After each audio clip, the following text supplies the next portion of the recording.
I never thought I'd see Ethan Walsh again. Not after everything. Not after the divorce papers were signed. Not after I changed my locks. Not after I blocked his number for the 100th time. 2 years. 2 entire years of therapy sessions, breathing exercises, and forcing myself to believe that I could exist without looking over my shoulder. 2 years of rebuilding a life that he had systematically dismantled, brick by brick, until I didn't even recognize myself anymore. But there he was, standing in the parking lot of the grocery store on a random Tuesday evening, leaning against my car like he owned it. Like he still owned me. My hands were full of bags. Milk, bread, eggs, the basic things that make you feel normal. And my heart immediately started racing the second I saw his silhouette. That tall frame, that smug posture, that smile that used to make me feel safe, and now only made my stomach turn. I thought about turning around, pretending I didn't see him, maybe hiding in the store until he left. But that would mean leaving my car, leaving my groceries, running away again. And I was so tired of running. "Lena?" he called out, his voice smooth and familiar, like poison wrapped in velvet. "Long time no see." I kept walking, keys clutched tight in my hand, trying to steady my breathing. "Ethan, move." "That's all you have to say to me?" He pushed off the car and stepped directly into my path, blocking the driver's side door. "After everything we had?" "Everything we had?" I repeated, my voice sharper than I intended. "You mean everything you destroyed?" His jaw tightened, and I saw that flash in his eyes, the one I used to fear. The one that meant I had said something wrong, crossed some invisible line he'd drawn without telling me. "Don't be dramatic. You always did that. Made everything bigger than it was." I tried to sidestep him, but he moved with me, mirroring my movements like this was some kind of dance. My pulse hammered in my ears. The parking lot was mostly empty, just a few scattered cars under the dim yellow lights. No one close enough to hear. No one close enough to care. "Ethan, I'm not doing this. Let me go." "Let you go?" He laughed, a cold, bitter sound. "I already did that, remember? I signed the papers. I let you have your little freedom. And what did you do with it? You look miserable, Lena." "You look exactly like I said you would." "I'm fine," I said, even though my hands were shaking so badly I almost dropped the grocery bags. "No, you're not." He stepped closer, so close I could smell the cologne he always wore, the same one that used to linger on my clothes, my hair, my skin. "You think you're better off without me? Look at yourself. Still alone, still broken, still the same scared little girl who couldn't make a single decision without me." I wanted to scream.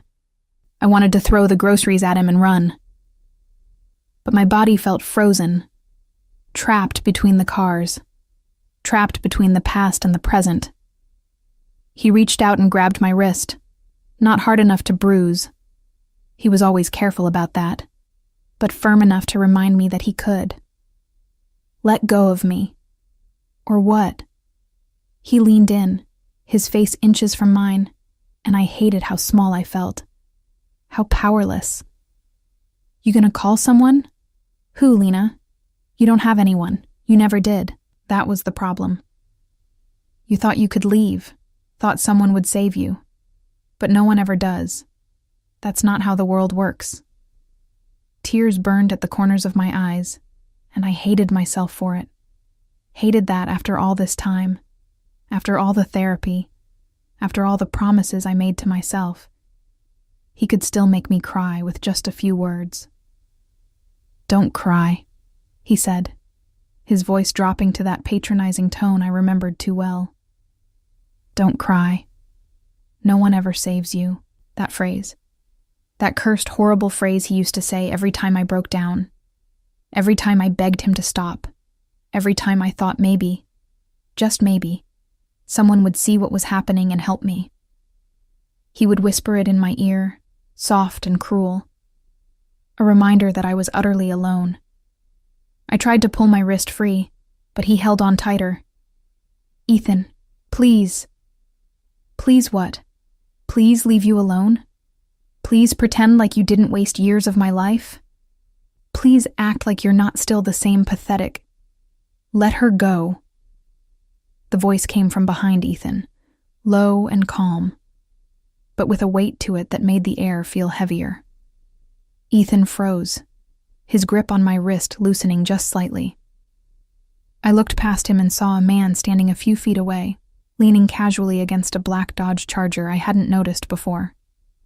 He was tall, taller than Ethan, with dark hair slicked back, sharp features, and a presence that seemed to fill the entire parking lot, despite his relaxed posture. He wasn't dressed like someone who'd just come from the gym or a quick grocery run. He wore a perfectly tailored black shirt, sleeves rolled up to reveal a watch that probably cost more than my rent, and his eyes, dark, calculating, unreadable, were fixed directly on Ethan. Ethan recovered quickly, plastering on that fake confident smile he used whenever he felt threatened. "This is a private conversation, buddy. Move along." The man didn't move. He didn't even blink. I said, "Let her go." There was no aggression in his voice, no raised volume, but something about the way he said it made my skin prickle. It wasn't a request. It wasn't even a demand. It was a certainty, like he'd already decided how this was going to end and was just waiting for Ethan to catch up. Ethan's fingers tightened on my wrist for a second, some stubborn reflex to prove he was still in control. But then he let go, stepping back and raising his hands in mock surrender. All right. No need to get involved. We're just talking." Didn't look like talking. The man's gaze shifted to me, and for a second, I saw something flicker in his expression. Concern, maybe, or recognition. Not of me, but of the situation. "You okay?" I nodded quickly, even though I wasn't sure if I was lying. My wrist throbbed where Ethan had been holding it, and my heart was still racing. "I'm fine. Thank you." Ethan scoffed, shaking his head. "See? She's fine. So why don't you mind your own business?" The man pushed off the Charger and walked forward, slow and deliberate, like a predator who didn't need to rush because his prey wasn't going anywhere. He stopped just a few feet from Ethan, close enough that Ethan had to tilt his head up slightly to meet his eyes. The height difference was subtle, but the power dynamic was not. "Here's the thing," the man said, his voice still calm, still measured. "I heard everything. Every word you said to her, every threat, every insult. So when you say mind your own business, what I hear is, please ignore the fact that I'm a coward who gets off on scaring women in parking lots." Ethan's face flushed red, and I saw his hands curl into fists at his sides. "You don't know what you're talking about." "I know exactly what I'm talking about." The man tilted his head slightly, studying Ethan like he was something under a microscope. "I know your type. You're loud when you think no one's watching. You're tough when you think she's alone. But right now?" He smiled, cold and sharp. "You're neither." Ethan opened his mouth, probably to say something cutting or dismissive, but the man cut him off before he could start. "Walk away, now, and don't come back." For a moment I thought Ethan might actually try something. His jaw was clenched, his shoulders tight, and I knew that look, the one that said he was weighing his options, calculating whether his pride was worth the risk. But then he looked at the man again, really looked at him, and something in his expression changed. Fear. Actual, genuine fear. He stepped back, glancing at me one last time. "This isn't over, Lena." "Yes, it is," the man said, his voice dropping even lower, almost a whisper. "And if I see you near her again, we're going to have a very different conversation, one you won't walk away from." Ethan hesitated, then turned and walked quickly toward his truck, not looking back. I watched him go, my legs shaking so badly I thought I might collapse. The man stood there until Ethan's truck disappeared into the street, then turned to me. "You should sit down," he said, gesturing toward the curb near his car. "You look like you're about to pass out." I wanted to argue, to say I was fine, but my body betrayed me. I stumbled toward the curb and sat down hard, dropping the grocery bags beside me. He crouched down in front of me, not too close, giving me space but staying near enough that I felt protected, safe, which was absurd, because I didn't even know who he was. "I'm Marco," he said after a moment. "Marco Santoro." The name didn't mean anything to me. Should it have? I searched his face, trying to place him, but came up empty. "Lena," I managed. "Lena Walsh." "I know," he said, and when I looked confused, he added, "I heard him say it." "Right. Of course." I wrapped my arms around myself, suddenly freezing despite the warm evening air. "Thank you for that. You didn't have to." "Yes, I did." His voice was firm, no room for argument. "I heard what he said to you, that no one saves you." He was wrong. I laughed, a broken, hollow sound. Was he, though? Marco's expression softened, just slightly, and he reached out, not touching me, but pointing to my wrist where Ethan had grabbed me. "You're hurt." I looked down and saw the red marks, already starting to darken into bruises. "It's nothing. It'll fade." "It's not nothing." He stood up, pulling a phone from his pocket. "Do you need a hospital? Police?" "No." The word came out too fast, too panicked, and I saw him pause. "No police. Please. It'll just make things worse. He'll twist it, he always does, and I can't go through that again." Marco studied me for a long moment, then nodded slowly. "Okay, no police. But you shouldn't go home alone tonight. Does he know where you live?" The question made my stomach drop. "Yes." "Then you're not going back there. Not tonight." "I don't have anywhere else to go," I admitted, hating how pathetic I sounded. "I don't really have people." He was quiet for a moment, then made a decision. "You do now. Come on. I'll take you somewhere safe." I should have been scared. I should have questioned who this man was, why he was helping me, what he wanted in return. But as I looked up at him, this stranger who'd appeared out of nowhere and stood between me and my worst nightmare, all I felt was exhausted relief. So I nodded, grabbed my bags, and followed Marco Santoro into the unknown. Marco's car smelled like leather and expensive cologne, the kind you don't find in department stores. I sat in the passenger seat, grocery bags at my feet, trying to process what had just happened. My wrist still throbbed, a dull reminder that Ethan had been real, that the encounter wasn't just some nightmare I could wake up from. I pressed my thumb against the bruises forming on my skin, feeling the tender spots, grounding myself in the physical pain because the emotional one was too vast to comprehend. "Where are we going?" I finally asked, my voice barely above a whisper. Marco kept his eyes on the road, one hand on the wheel, the other resting casually on the center console. "Somewhere he can't follow, somewhere safe."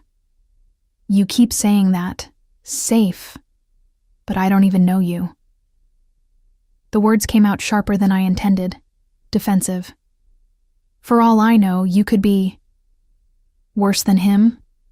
Marco glanced at me and there was something almost amused in his expression. "Fair point. But if I wanted to hurt you, I wouldn't have bothered with the theatrics in the parking lot." He had a point, twisted as it was. I looked out the window, watching the familiar streets of my neighborhood fade into areas I didn't recognize, nicer areas, quieter, the kind of place where houses had gates and security systems and privacy hedges tall enough to hide entire lives. "I heard everything he said to you," Marco continued after a moment. "That phrase, 'No one ever saves you.' He's used it before, hasn't he?" I I didn't answer, but my silence was answer enough. Men like him, Marco said, his voice taking on a harder edge. They're predators.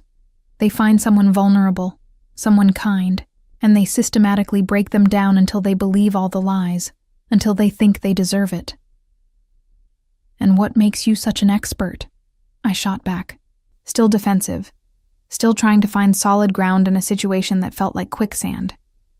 He was quiet for a moment, then said simply, "Experience."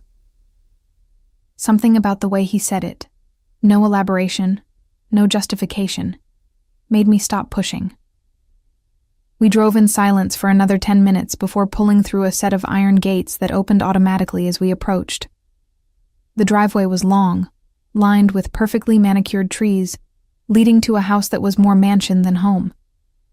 3 stories of modern architecture, all glass and sharp angles, lit from within with warm golden light. "You live here?" I asked, unable to keep the disbelief out of my voice. "I do." Marco parked near the front entrance and got out, coming around to open my door before I could reach for the handle. It's probably excessive, but it serves its purpose. I stepped out slowly, clutching my grocery bags like they were a lifeline to reality. And what purpose is that? Keeping people out. He gestured toward the house. "Come on, you must be exhausted." I was. Bone deep, soul-crushing exhausted. The kind of tired that comes from carrying fear for so long you forget what it feels like to put it down. I followed Marco through the front door into an entryway that could have fit my entire apartment. Marble floors, high ceilings, a chandelier that looked like it cost more than my car. Everything was pristine, elegant, and somehow impersonal, like a showroom rather than a home. "The kitchen's this way," Marco said, leading me through an archway into a space that was all sleek countertops and professional-grade appliances. He took the grocery bags from my hands and started unpacking them without asking, putting the milk in the fridge, the bread on the counter. "Have you eaten?" "I don't remember." It was the truth. I couldn't recall the last time I'd had a real meal, something that wasn't grabbed between classes or eaten standing up at my kitchen counter. "Then I'll make something." He rolled up his sleeves. I noticed a tattoo peeking out from under the fabric, something dark and intricate, and started pulling ingredients from various cabinets. "Sit. You look like you're about to fall over." I sat on one of the bar stools, watching him move around the kitchen with surprising ease. This man, this stranger who'd appeared out of nowhere, was cooking for me. It was surreal, absurd. And yet here I was, in his house, letting it happen because I didn't have the energy to question it anymore. "Why are you helping me?" I asked as he set a pan on the stove. Marco looked at me over his shoulder, considering the question. "Why wouldn't I? Because people don't. Not really. They see things, they hear things, they know something's wrong, but they don't actually do anything. They walk away. They tell themselves it's not their problem. Maybe I'm not like most people." He cracked eggs into the pan, the sizzle filling the silence between us. "Or maybe I just don't like bullies." "He's more than a bully," I said quietly. He's everything. He was everything. My husband, my best friend, the person I thought I'd spend my life with. And then one day I woke up and realized I was terrified of him. That I'd been terrified for years and just didn't have a name for it.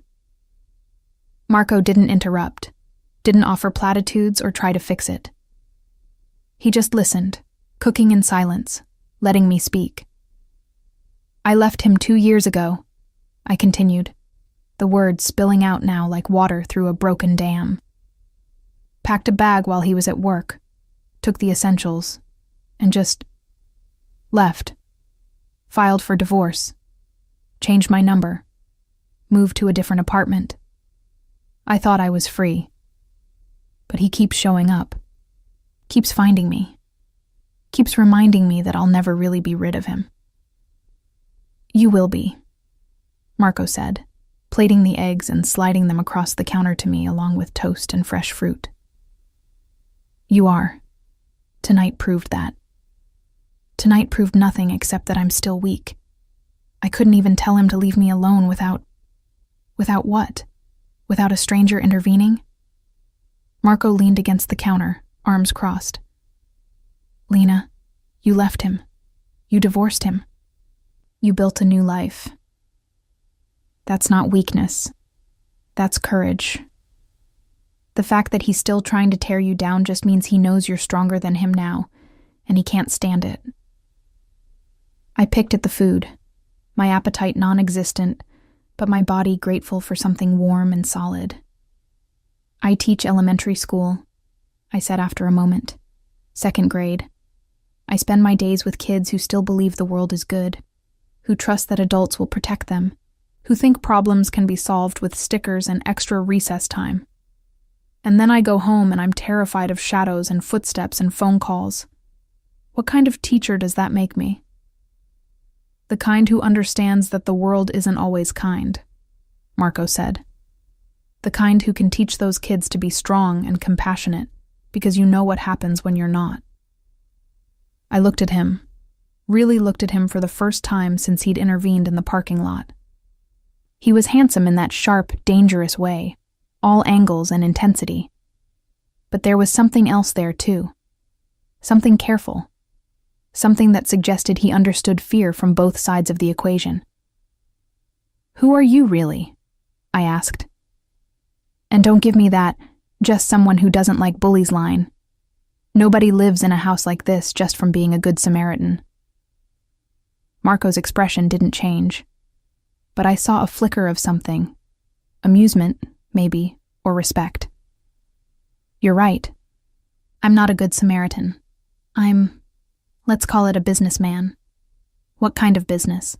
The kind that requires discretion. He held my gaze, and I understood the subtext immediately. The kind of business that didn't get discussed in polite company. The kind that existed in the shadows and gray areas of legality. I should have been scared. Should have grabbed my things and called a cab and gotten as far away from him as possible. But instead, I felt a strange sense of relief. Because a man like Marco, whatever he was, wasn't going to be intimidated by Ethan, wasn't going to look the other way, wasn't going to tell me I was overreacting or being dramatic or making things up. So you're a criminal, I said bluntly. I prefer entrepreneur with flexible morals. The corner of his mouth twitched, almost a smile. But yes, essentially. And I'm supposed to feel safe here? With you? You felt safe enough to get in my car, to eat my food, to sit in my kitchen and tell me things I doubt you've told anyone else. He pushed off the counter and walked to the sink, rinsing his hands. Trust your instincts, Lena. If they're telling you to run, then run. But if they're telling you that maybe, just maybe, you found someone who will actually stand between you and the monsters, then stay. My instincts were a mess. 2 years of Ethan had scrambled them beyond recognition, made me doubt everything I felt, everything I knew. But sitting there in Marco's kitchen, with the warm food and the quiet concern and the complete absence of judgment in his eyes, I felt something I hadn't felt in longer than I could remember. I felt seen. Just for tonight, I said quietly. I'll stay just for tonight, and then tomorrow I'll figure out what to do. Fair enough. Marco nodded toward a hallway. Guest rooms upstairs, 2nd door on the left, bathrooms attached. I'll leave some clothes outside the door in case you want to change. Your groceries will be fine in the fridge. Thank you, I said, standing up slowly. My legs felt shaky, unstable, like I'd run a marathon without realizing it. For everything. I don't know why you did this, but thank you. You don't need to keep thanking me, Marco said. Just rest. We'll figure everything else out in the morning. I nodded and made my way upstairs, following his directions to a guest room that was bigger than my entire apartment. The bed looked like something from a luxury hotel. all white linens and plush pillows. The bathroom had a walk-in shower with multiple heads and heated floors. It was almost obscene how nice everything was. I found the clothes Marco had mentioned, a soft t-shirt and clean sweatpants that were about 10 sizes too big, and changed out of my work clothes. When I looked in the mirror, I barely recognized the woman staring back at me, pale, exhausted, scared, but also something else, something like hope. I climbed into the bed, expecting to lie awake for hours replaying the parking lot encounter in my mind, but the moment my head hit the pillow, sleep pulled me under like a wave. Deep, dreamless, uninterrupted sleep. The kind I hadn't experienced in 2 years. Because for the first time since leaving Ethan, I wasn't sleeping alone with the fear that he might find me. I was sleeping in the house of a man who'd heard that fear and decided to do something about it. And somehow, impossibly, that made all the difference. I woke up disoriented, my hand instinctively reaching for the nightstand that wasn't there, the alarm clock that didn't exist in this room. Sunlight streamed through unfamiliar windows, illuminating walls I'd never seen before. For a moment, one horrible, panic-inducing moment, I thought maybe Ethan had found me again, that everything from last night had been a dream, that I'd wake up trapped and alone, and then I remembered. Marco, the parking lot, the mansion, safety. I sat up slowly, taking in the guest room in daylight. It was even more luxurious than I'd realized last night. All neutral tones and expensive furniture. My work clothes were folded neatly on a chair by the door, and beside them sat a tray with coffee, fresh pastries, and a note in clean masculine handwriting. Didn't want to wake you. Help yourself to anything. M. I stared at that note for a long time, trying to reconcile the man who'd written it with everything I thought I knew about dangerous people. Ethan had been dangerous in that subtle, insidious way, the kind that crept up on you until you were trapped. But Marco was dangerous in a completely different way. Open about it, honest, which somehow made it less terrifying and more complicated. I took the coffee. Perfect temperature, cream no sugar, exactly how I liked it, even though I'd never told him, and wandered to the window. The view overlooked a massive backyard, with a pool, garden, and what looked like a security perimeter, disguised as decorative fencing. Everything was pristine, controlled, protected. Like Marco's entire life was designed to keep chaos at bay. After drinking the coffee and eating one of the pastries, some kind of almond croissant that probably cost more than my weekly grocery budget, I changed back into my work clothes and ventured downstairs. The house was quiet, almost eerily so. I followed the scent of more coffee to the kitchen, where I found Marco sitting at the counter with a laptop, wearing reading glasses that somehow made him look both more human and more intimidating. "Good morning," he said without looking up. "Sleep well?" "Better than I have in months," I admitted, pouring myself another cup of coffee. Which is strange, considering I'm in a stranger's house. Not a stranger anymore. He finally looked up, removing the glasses. "We shared eggs. That's practically friendship." I almost smiled, almost. "Is that how it works in your world?" "My world has its own rules." He closed the laptop and pushed it aside. "Speaking of which, we need to talk about yours." The shift in his tone made my stomach tighten. "What about it?" "Ethan." Marco leaned back in his chair, studying me with that same intense focus he'd used on my ex in the parking lot. "He's not going to just disappear. Men like him don't stop until they're made to stop." "I know." I wrapped both hands around my coffee mug, seeking warmth. "I've tried everything. Restraining orders, changing numbers, moving apartments. He always finds a way around it, because the system isn't designed to stop people like him. It's designed to document, to create paper trails that might be useful after something terrible happens. Marco's jaw tightened. I don't wait for terrible things to happen. What are you suggesting? I'm suggesting that you let me handle this. The words hung in the air between us, heavy with implication. I knew what he meant. Knew what kind of handling a man like Marco was capable of.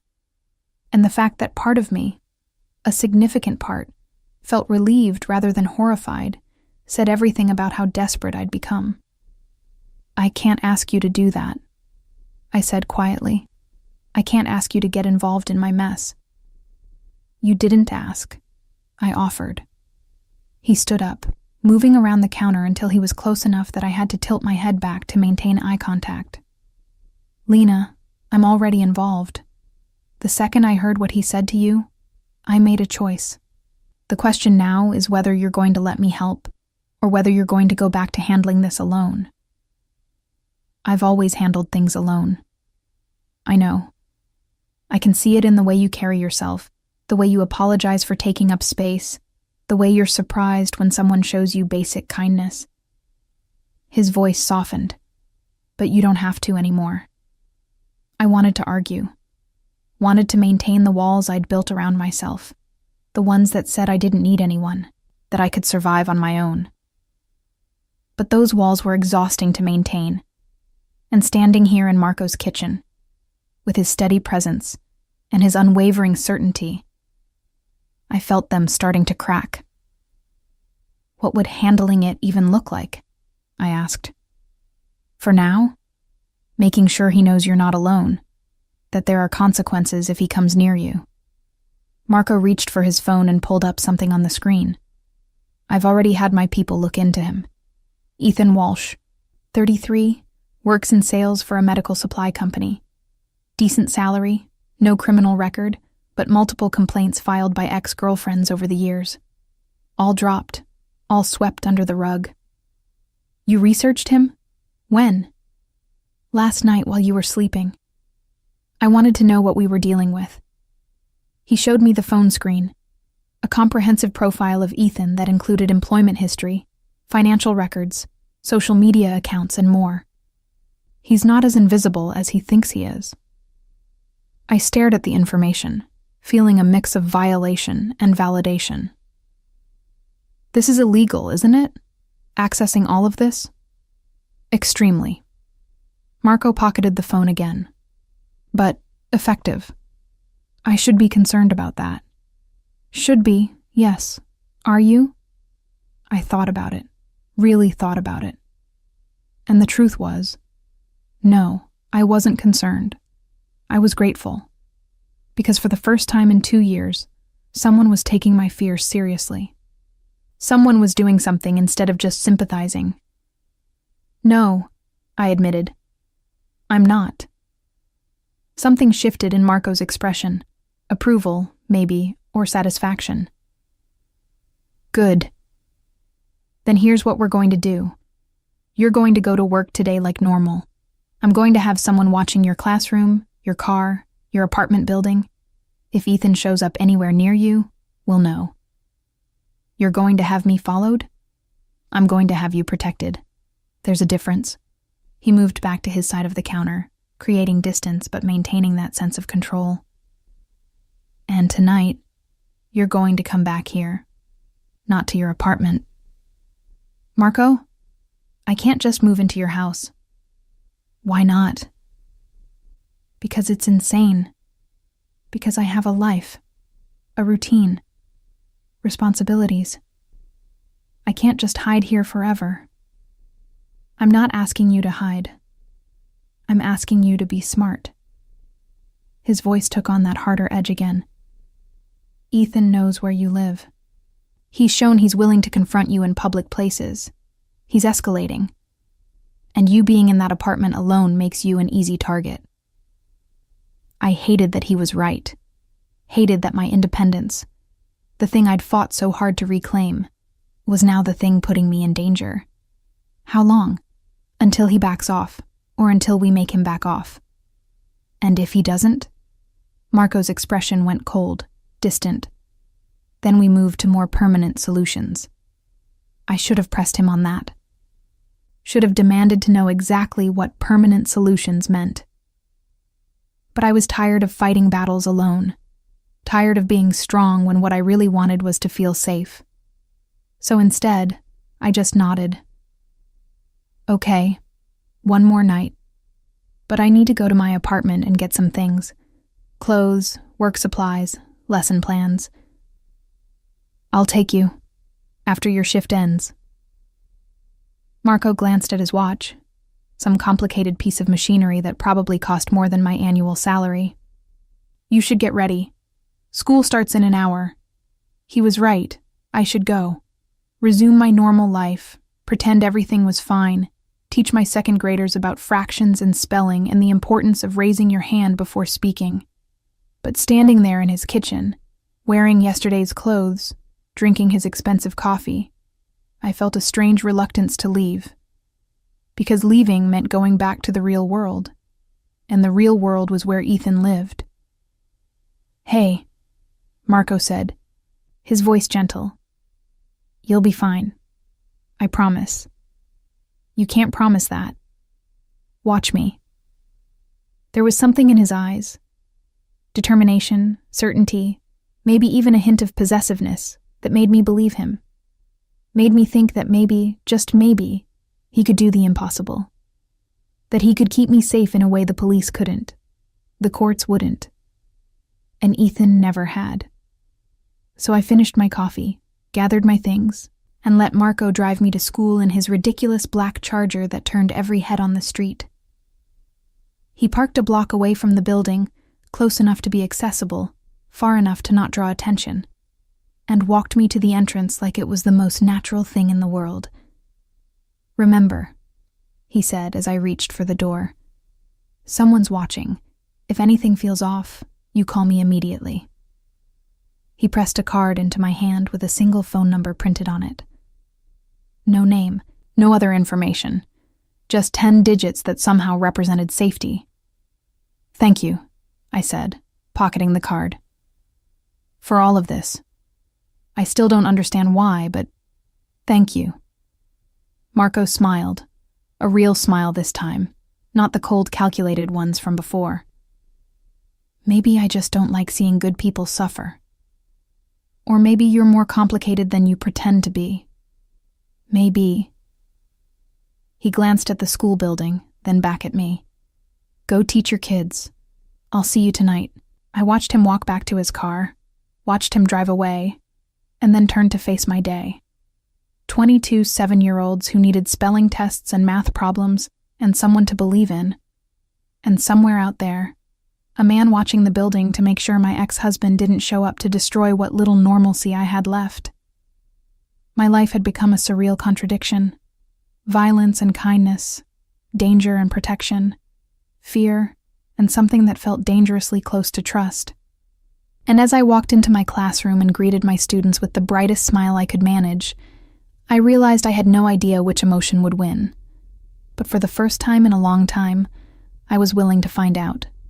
The school day passed in a blur of multiplication tables, reading circles, and a minor crisis when Emma Martinez decided that sharing crayons was communism and refused to participate in art class. By 3 o'clock, I was exhausted in that specific way that comes from managing 22 tiny humans while simultaneously scanning every doorway and window for signs of Ethan. He didn't show, but I felt him everywhere. In the shadow that passed by the classroom window during recess, in the unfamiliar car parked across the street during lunch, in the phone call to the main office that turned out to be a parent asking about the holiday concert. Every moment was hypervigilance disguised as normalcy, and it was exhausting. When the final bell rang and my students scattered to their buses and parents, I sat at my desk for a long moment, just breathing. The card Marco had given me sat in my pocket, a physical reminder that someone was watching, someone cared, someone had promised to keep me safe. I pulled it out and stared at the number, my thumb hovering over my phone's keypad. I didn't need to call. Nothing had happened. But the urge to hear his voice, to confirm that last night wasn't some elaborate dream, overwhelmed my common sense. I dialed. He answered on the first ring. Everything okay? Yes.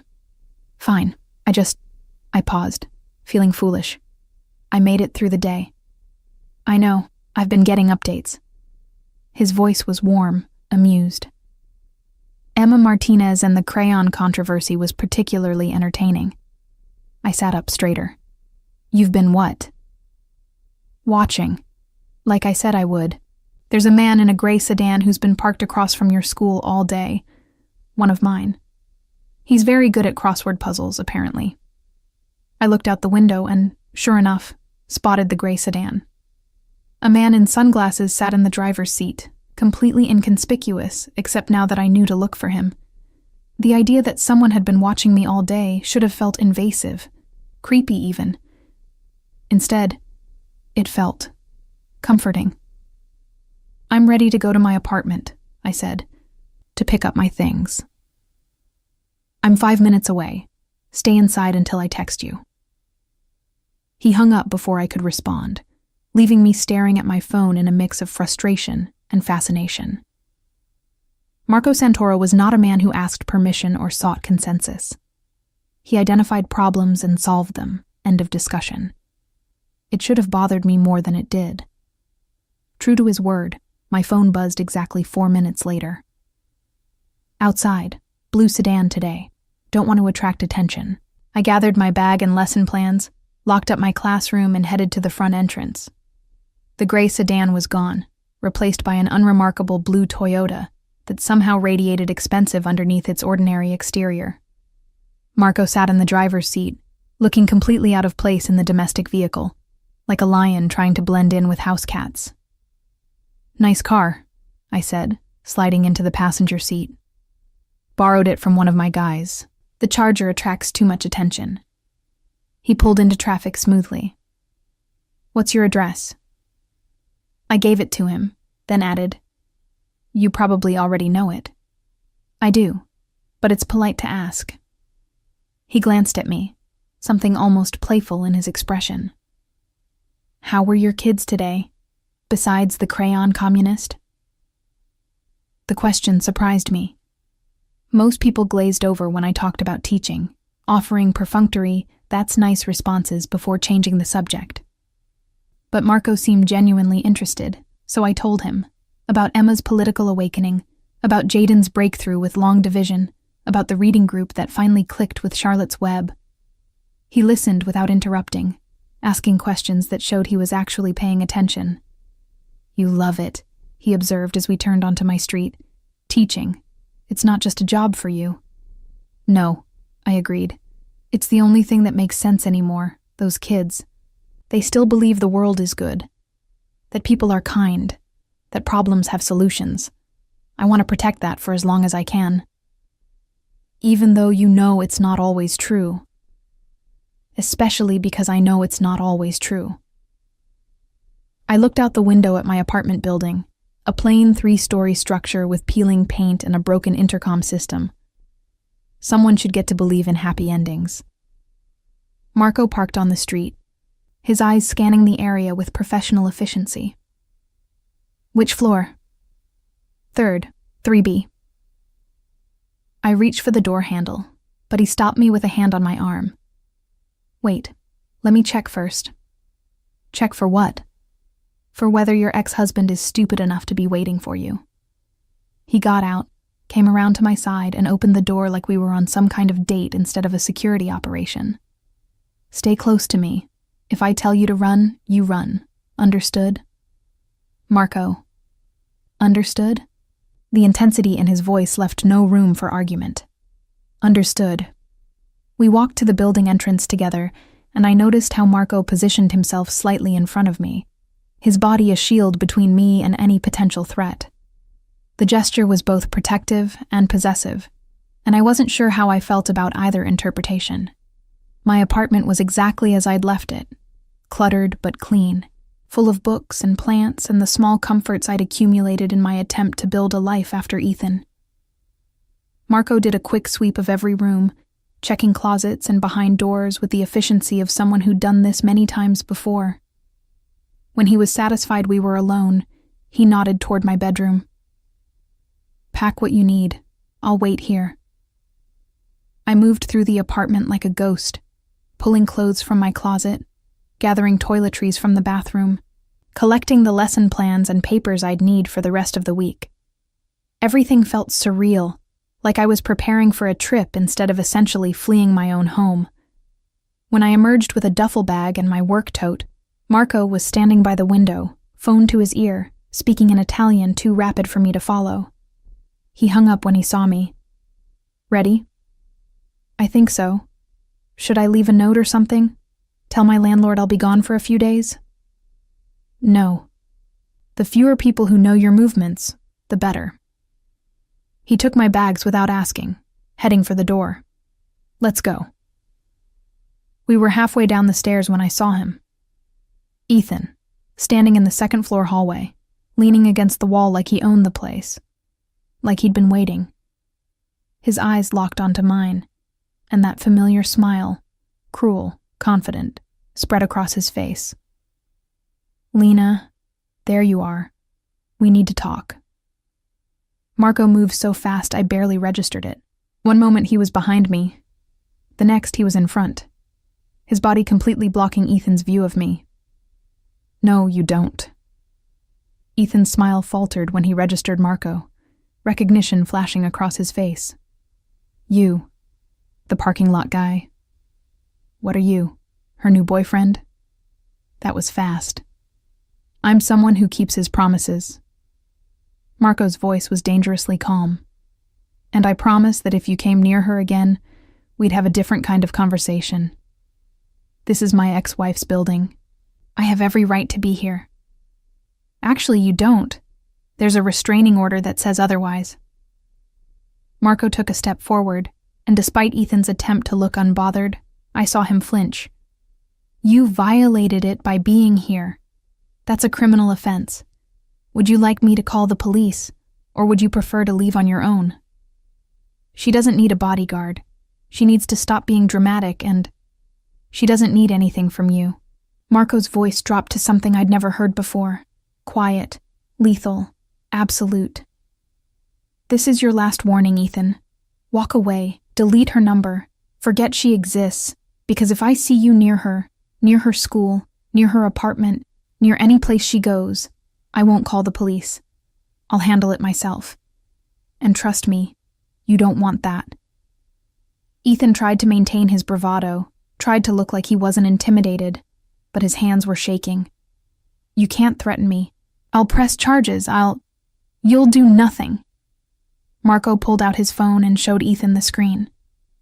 "That's your car 2 blocks away. That's your license plate. That's you entering this building 16 minutes ago. I have time-stamped photos, witness statements, and a very expensive lawyer who loves restraining order violations. So let me be clear. Press whatever charges you want. I have an alibi for every second of today and more evidence of your harassment than you can imagine." I watched Ethan's face cycle through emotions. Anger, fear, confusion, more fear. He looked at me, trying to find some weakness, some opening. "Lena, you don't need to do this. We can talk like adults." "No," I heard myself say, my voice steadier than I expected. "We can't. We're done talking, Ethan. We've been done for 2 years. Leave me alone." "You heard her." Marco handed me my bags and gestured toward the stairs. "Get in the car. I'll be right behind you." I wanted to stay, wanted to see how this ended, but something in Marco's expression told me this was not negotiable. So I walked past Ethan, gave him as wide a berth as possible, and hurried down the stairs. Behind me, I heard Marco's voice, low and intense, saying something I couldn't quite make out. Then footsteps. Marco's measured and calm, followed by Ethan's, rapid and retreating in the opposite direction. Marco appeared in the building entrance moments later, completely composed, like the confrontation upstairs had been nothing more than a minor inconvenience. He guided me to the car, loaded my bags in the trunk, and we pulled away from the curb in silence. It wasn't until we were several blocks away that I finally spoke. "What did you say to him? After I left?" "Nothing he didn't need to hear." "Marco." He was quiet for a moment, then sighed. "I told him that I know where he works, where his parents live, where he gets his coffee every morning. I told him that I have resources he can't imagine, and patience he shouldn't test. And I told him that if he values his current comfortable life, he'll pretend you died 2 years ago and never think about you again. And if he doesn't listen, then I'll make good on every implied threat." He glanced at me, his expression softer now. "But he'll listen. Men like Ethan are cowards. They only fight battles they know they can win, and he knows he can't win this one." I should have been horrified. Should have told Marco to turn the car around, that I couldn't be part of whatever this was, that threats and intimidation weren't the answer. But instead, I felt something release in my chest, a tension I'd been carrying for so long I'd forgotten what it felt like to breathe without it. "Thank you," I whispered. "You keep thanking me. Because you keep saving me." Marco reached over and took my hand, his grip warm and solid and certain. "Then I guess Ethan was wrong. Someone does save you. And I'm not going anywhere." We drove back to his house in comfortable silence, my hand still in his, the weight of the day finally settling into something manageable. For the first time in 2 years, I didn't feel like prey. I felt protected. And maybe, just maybe, I was starting to feel like I deserved to be. 3 days passed in Marco's house, and they were the strangest 3 days of my life. Peaceful, quiet, almost normal. I'd wake up to coffee already made, breakfast laid out, and Marco working at his laptop in the kitchen like a regular person doing regular things. We'd talk about mundane subjects, movies, books, the absurdity of 24-hour news cycles. He'd drive me to school, pick me up, check in throughout the day with texts that were somehow both protective and respectful of my space. "How's the crayon communist?" he'd ask. Or, "Did Jaden finally understand division?" Or simply, "You good? Always. You good?" And I'd respond honestly, because lying to Marco felt impossible. "Yes," I'd type back. "I'm good." The thing was, I actually was good. For the first time in years, I wasn't looking over my shoulder every 5 minutes, wasn't jumping at unexpected sounds, wasn't planning escape routes from every room I entered. The constant vigilance that had become my default state started to ease, replaced by something I barely recognized: security. But on the 4th night, everything changed. I was in the guest room, my room now, apparently, since Marco had told me to stop calling it that. Grading papers when I heard raised voices from downstairs. Male voices. Marco's, calm but firm, and someone else's, aggressive and demanding. I crept to the top of the stairs, my teacher instincts kicking in. Assess the situation. Don't intervene without information. Stay out of sight until you understand what's happening. "I don't care what you think you heard," the unknown voice was saying. "This is my business, my territory, and you don't get to. Your territory ended when you started moving product through the school district." Marco's voice cut through like ice. "We had an agreement. You broke it. That was before you decided to play house with some random woman. People are talking, Marco, saying you're going soft. People can say whatever they want. I'm not interested in their opinions." "Well, you should be. Because the second they think you're weak, the second they think you care more about your little girlfriend than the family business, we're all vulnerable. You're making us vulnerable." There was a long pause. Then Marco spoke, and his voice was colder than I'd ever heard it. "Let me be very clear. What I do in my personal life is none of your concern. What should concern you is that I'm still the one keeping this organization running, still the one making sure everyone gets paid, Still the one handling problems before they become crises. The fact that I have someone staying here changes none of that. It changes everything. You're distracted. I'm done with this conversation. Footsteps, heading toward the door. You have until morning to remove your operations from the school zones. If I hear they're still there by noon tomorrow, we'll have a different kind of discussion. You can't just... I can, and I am. Get out. A door slammed. Silence. Then I heard Marco's footsteps coming up the stairs, and I scrambled back to my room, shutting the door quietly and returning to my papers like I'd been there the whole time. But my hands were shaking, and the red pen I was holding left a long mark across Emma Martinez's spelling test. A soft knock. Lena, can I come in? Sure.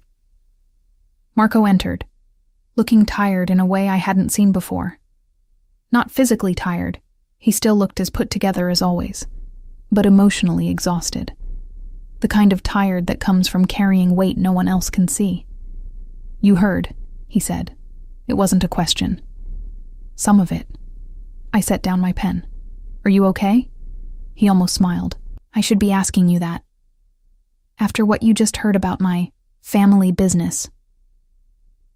I already knew you weren't a regular businessman, Marco. You told me that the first night.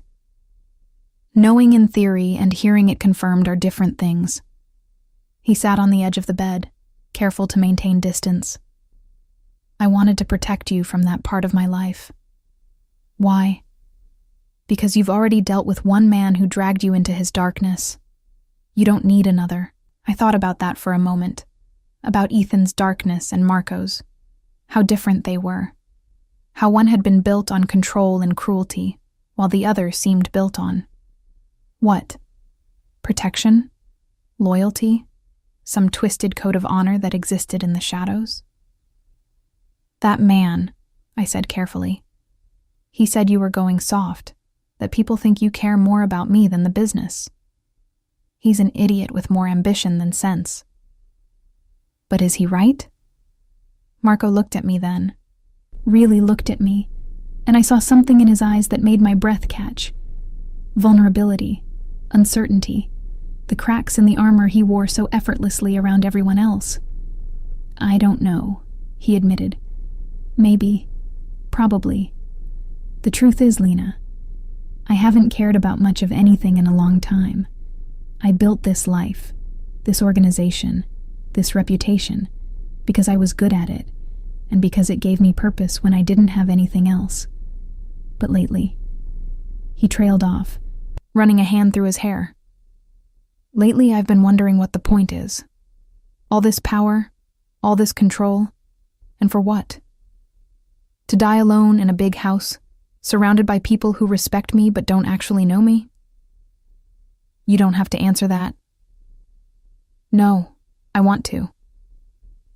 He shifted closer, still maintaining that careful distance. When I saw you in that parking lot, when I heard what your ex said to you, something shifted. I saw someone who'd been hurt by a different kind of power, the personal, insidious kind, and I realized that's not who I wanted to be. I didn't want to be the man who uses fear to control people. I wanted to be the man who protects them from it. That's a big realization to have in a grocery store parking lot. He laughed, soft and genuine. Yeah, not my finest moment of self-awareness. But here we are. Here we are, I echoed. Then, before I could stop myself, are you really going soft? Probably. Is that a problem? I thought about it.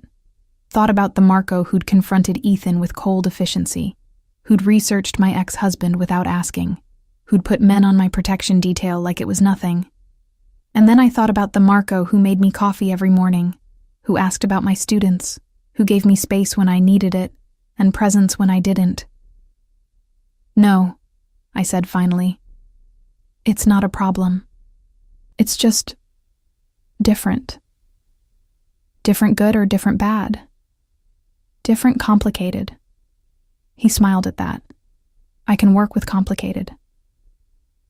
We sat in comfortable silence for a moment, the weight of everything unspoken hanging between us. Then I asked the question I'd been avoiding. What are you going to do? About your business, about the people who think you're weak, about all of it. I'm going to do what I always do. Handle it. He stood up, and the movement brought him close enough that I could see the tattoo that usually stayed hidden, some kind of family crest or symbol, intricate and meaningful. But I'm also going to make some changes. Pull back from the operations that don't align with who I want to be. Focus on the legitimate businesses. Maybe even sell off some of the more problematic assets. Because of me? Because of me, he corrected. You just helped me realize it was time. Marco, I can't be responsible for... You're not responsible for anything. You're the first person in a long time who's looked at me and seen something other than what I can do for them, or what I can take from them. You see me. The actual person under all of this. He gestured vaguely at himself, at the expensive clothes and the mansion and the life he'd built. And that's worth more than any business deal. I didn't know what to say to that. Didn't know how to process the fact that this man, this dangerous, powerful, impossibly complicated man, was essentially telling me I'd changed his life just by existing in it. I should let you finish grading, Marco said, moving toward the door. But Lena? Thank you. For what? For not running. Most people would have, after hearing that conversation downstairs. But you stayed. That means more than you know. He left before I could respond, closing the door quietly behind him. I sat there for a long time. Emma Martinez's spelling test still marked with that accidental red line, my mind spinning with everything I'd learned. Marco Santoro was a criminal, a mob boss, someone who operated in the shadows and made people disappear with a phone call. I should have been terrified, should have packed my bags and called a taxi and gotten as far away as possible. But instead, I picked up my pen and continued grading, the sounds of Marco moving around downstairs somehow comforting rather than concerning. Because the truth was, I'd been living with fear for so long that danger had become my baseline. And Marco's version of danger, calculated, controlled, directed at people who deserved it, felt less threatening than Ethan's had ever been. Maybe that made me damaged. Maybe it made me desperate. Or maybe it just made me human. Someone who'd finally found a person willing to stand between her and the monsters, even if that person was a monster himself. Later that night, as I was getting ready for bed, my phone buzzed. Unknown number. My heart jumped. Ethan. But when I opened the message, it was something else entirely. I told you not to cry. I told you no one would save you. But looks like I was wrong. Enjoy it while it lasts. This isn't over. My hands shook as I read it. Read it again. Tried to figure out how he'd gotten this number when I'd changed it 3 times. I was halfway to Marco's room before I even realized I'd moved, before I'd made the conscious decision to not handle this alone. I knocked. He answered immediately, like he'd been waiting. When he saw my face, his expression went from concern to lethal in half a second. What happened? I showed him the message. Marco read it once, his jaw tightening with each word. Then he pulled out his own phone and made a call, speaking in rapid Italian again. When he hung up, he looked at me with that same intensity from the parking lot, the look that said someone had made a terrible mistake and was about to pay for it. It's taken care of. We'll have a location trace within the hour, and tomorrow we're getting you a new phone with a protected number, one he can't get. Marco, this is escalating, Lena. You see that, right?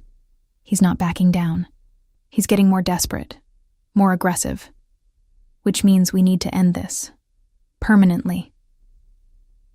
The word permanently hung in the air between us, loaded with implication. What does that mean? I asked, even though part of me already knew. It means I'm going to have a conversation with Ethan that leaves no room for misinterpretation. It means he's going to understand that his options are to leave you alone or deal with consequences he can't imagine. Marco reached out and took my phone, examining the message again. It means I'm done playing nice. I don't want you to hurt him. I won't, not unless I have to. He handed the phone back. But I will make sure he never bothers you again. You have my word. I believed him. More than that, I trusted him. Which was either the smartest decision I'd ever made, or the most catastrophic. Stay here tonight, Marco said. Not in the guest room. Here. I'll sleep on the floor, but I want you where I can see you. Where I know you're safe. Marco, that's not necessary. It is for me. His voice softened. Please, Lena, just for tonight. Let me know you're okay. So I stayed. Curled up in Marco's bed, which smelled like his cologne and felt impossibly safe, while he set up blankets on the floor beside me like some kind of guardian. And even though I should have been terrified, of Ethan, of the message, of everything that was spiraling out of control, I felt strangely calm. Because for the first time in my life, I had someone who wasn't just saying they'd protect me. They were actually doing it. And tomorrow, when Marco made good on his promise to end this permanently, I'd have to decide if I was willing to accept what that protection cost. But tonight, I was too tired to care. Tonight, I just wanted to sleep without fear. And for the first time in years, I did. The call came at 2 a.m. I woke to the sound of Marco's phone buzzing insistently on the nightstand, his low voice answering in Italian, growing harder and colder with each sentence. I kept my eyes closed, pretending to sleep, but my heart was racing. Something was wrong. Marco hung up and I heard him move quietly toward the door. Against my better judgment, I called out, "Marco?" He paused. "I didn't mean to wake you." "What's wrong?" "Nothing for you to worry about. Go back to sleep." But I was already sitting up, turning on the bedside lamp. "Don't do that. Don't treat me like I can't handle whatever this is." He was fully dressed already. Jeans, dark shirt, that same controlled intensity radiating from every movement. "Your ex-husband just tried to break into your apartment. Building security caught him on camera. Neighbors called the police. He's been arrested." The words took a moment to register. What? He was trying to get into your apartment, at 2 a.m, with what police are calling tools consistent with forced entry. Marco's expression was grim. He's finally crossed the line in a way the system can't ignore. I should have felt relieved, vindicated, safe. Instead, I felt a strange emptiness, like I'd been bracing for impact for so long that actually surviving the crash left me hollow. Is he still in custody? For now. Probably will be until arraignment, which won't happen until Monday at the earliest. Marco moved to the window, looking out at the dark grounds. "This is good, Lena. This is exactly what we needed. Documented evidence of escalation, violation of the restraining order, attempted breaking and entering. Any halfway decent prosecutor will have a field day with this." "Then why don't you look happy about it?" He was quiet for a long moment. "Because men like Ethan don't stop just because they get arrested. They get angrier, more desperate. And when they get out, and they always get out eventually, they come back worse than before." "So what are you saying?" "I'm saying we need a permanent solution, not violence," he added quickly, seeing my expression.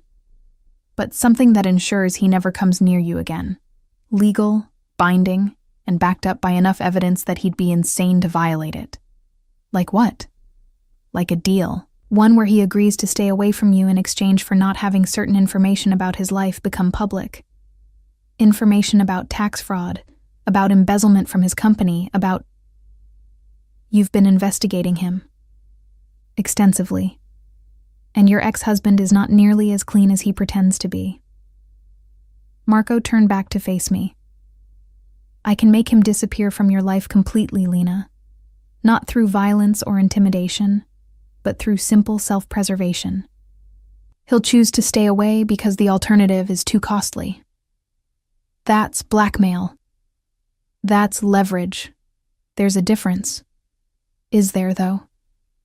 Marco walked over and sat on the edge of the bed, close enough that I could see the exhaustion in his eyes.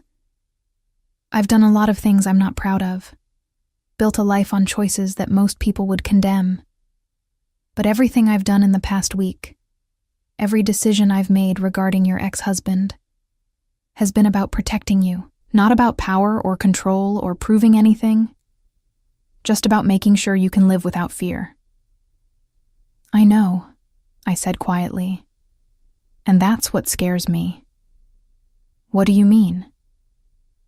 I mean that I'm starting to depend on you, to need you in a way that feels dangerous. Because what happens when you get tired of this? When protecting me becomes inconvenient, or boring, or just another obligation? What happens when I'm not a project anymore, Marco? Do I go back to being alone, except now I won't know how to function without you? He was silent for a long moment, processing my words.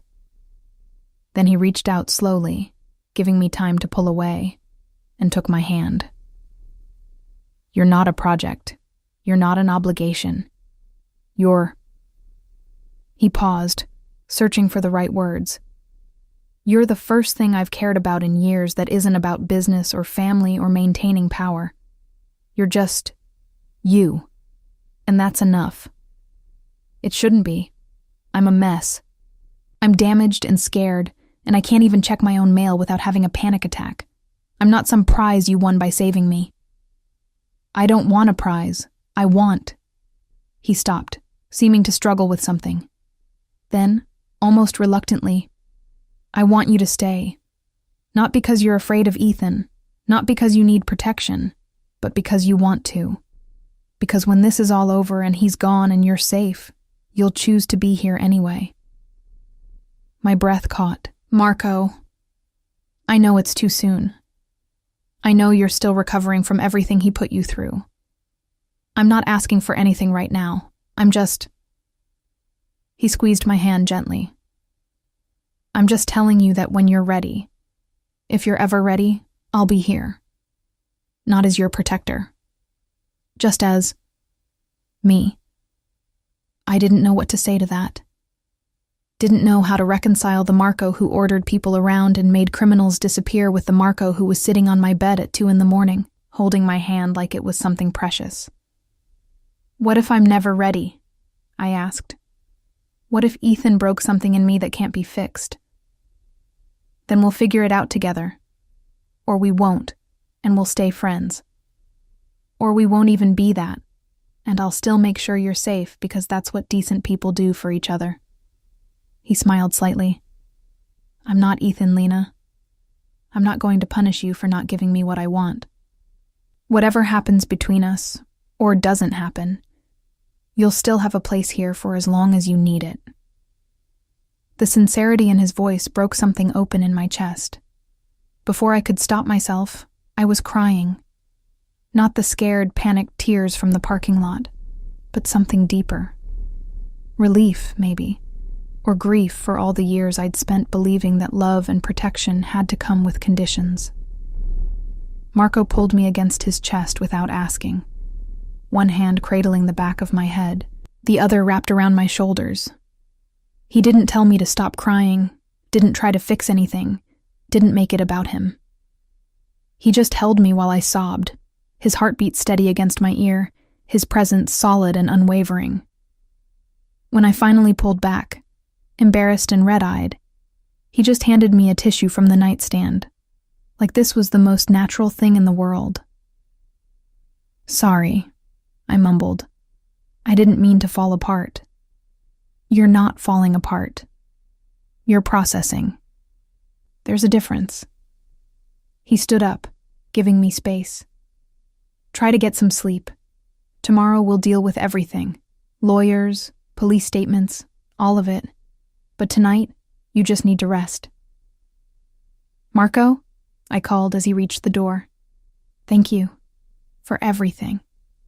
For seeing me when everyone else just looked away. He paused, his hand on the doorframe. I'll always see you, Lena. That's not something that changes. Then he was gone.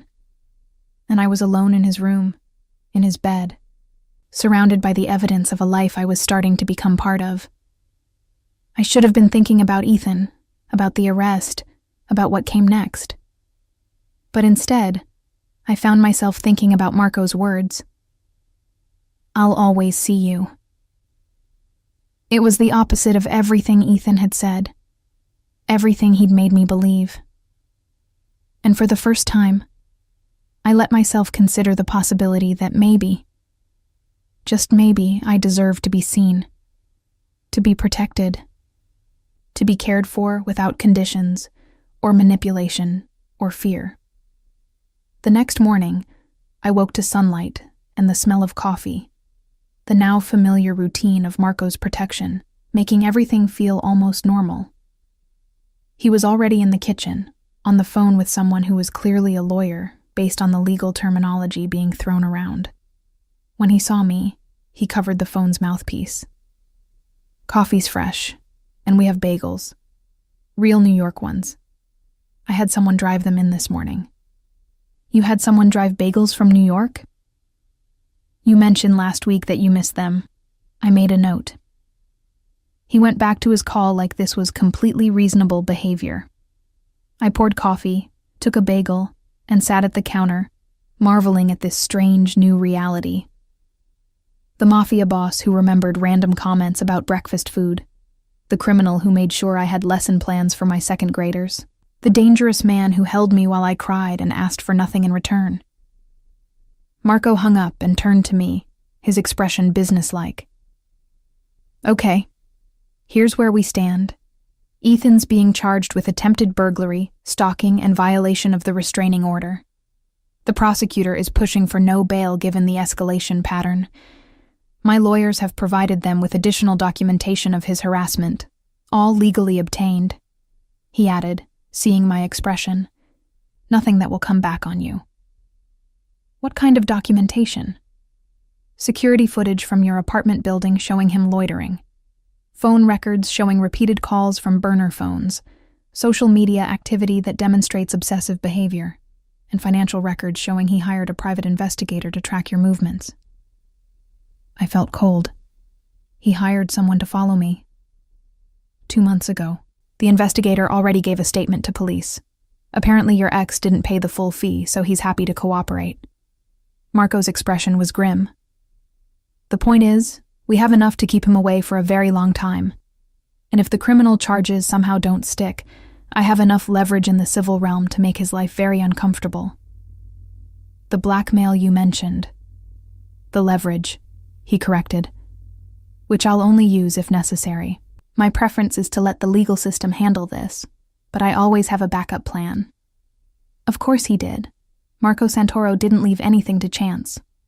What do I need to do? I asked. For now, nothing. Go to work, teach your kids, live your life. I've already arranged for additional security at your school. Discreet, you won't even notice them. And when you're ready, when this all settles down, we'll talk about next steps. Next steps for what? For whatever you want. He poured his own coffee, leaning against the counter across from me. Your apartment isn't safe, even with Ethan in custody, so you can stay here as long as you need. Or I can help you find a new place, somewhere with better security. Or, he paused, or we can see where this goes, this thing between us, whatever it is. My heart hammered. Marco, I'm not ready for... I know, and I'm not asking you to be. I'm just saying the option exists. When you're ready. If you're ever ready. He smiled slightly. I'm a patient man, Lena. I can wait. 3 months later, Ethan took a plea deal that included a restraining order, mandatory counseling, and a sentence that would keep him away from me for years. Marco's leverage was never needed. The evidence was overwhelming enough that Ethan's lawyer advised him to take the deal or risk something much worse at trial. I didn't attend the hearing. Didn't need to see his face or hear his voice or give him any more of my emotional energy. Instead, I was in my classroom, teaching fractions to 22 second graders who had no idea their teacher had just been set free. Marco picked me up after school like he'd been doing every day for months. We'd fallen into an easy routine, dinners together, conversations that lasted until midnight, comfortable silences that felt more intimate than words. He'd backed off on the mob operations like he'd promised, transitioning to legitimate businesses and donating anonymously to causes that mattered. He was trying to be better. For himself, he insisted, but I knew I was part of that motivation. "It's over," he said as I got in the car. "Official. Final. He's gone." I nodded, feeling something release in my chest that I'd been holding on to for years. "It's over." "So," Marco said carefully, "now what?" I looked at him. This complicated, dangerous, impossibly caring man who'd transformed my life just by refusing to look away. "Now we figure out what comes next. Together." His smile was genuine, reaching his eyes in a way I rarely saw. Together. I like the sound of that. We drove back to his house. Our house, he'd started calling it, testing the word like a question I hadn't yet answered. And as we pulled through those iron gates, past the security and into the safety he'd built around us, I realized something fundamental had shifted. I wasn't running anymore, wasn't hiding, wasn't waiting for the next disaster. I was choosing. Actively, consciously choosing to build a life with someone who'd seen me at my most broken and decided I was worth fighting for. Ethan had been wrong about everything. Someone had saved me, but more importantly, I'd saved myself too. And now, finally, I was ready to figure out what living, really living, looked like.